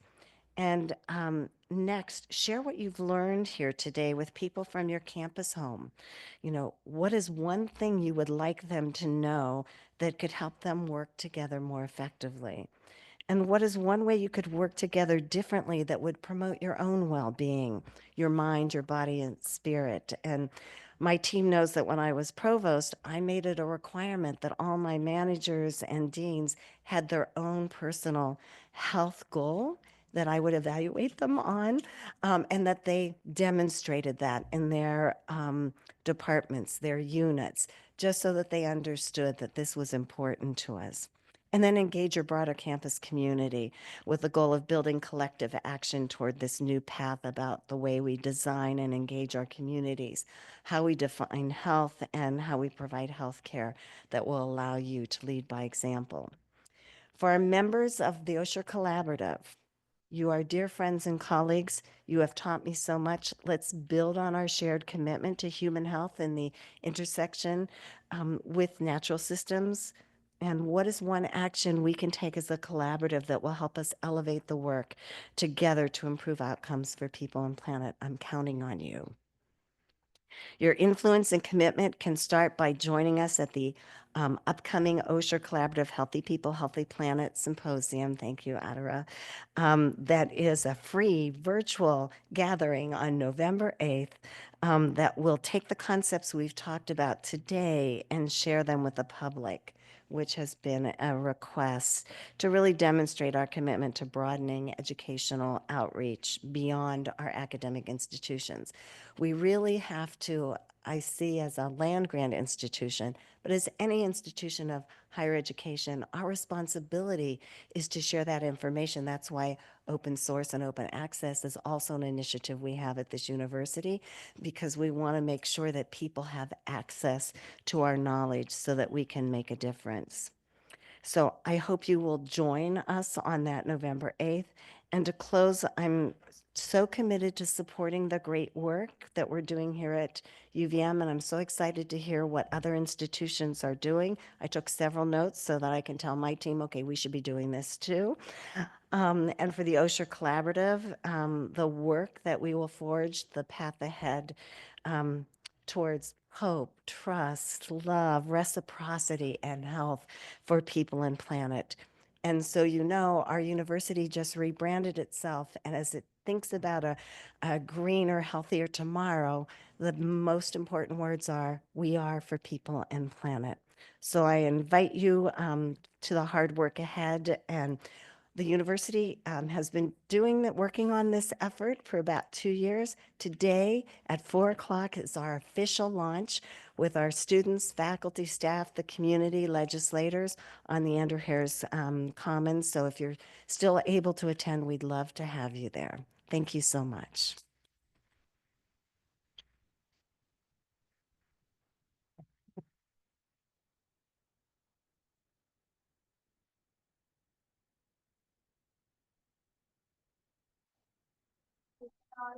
I want Patty to be well, and this is Patty, just amazing. Thank you all so much for coming. That's a wrap. It is gorgeous out. Please go outside and enjoy.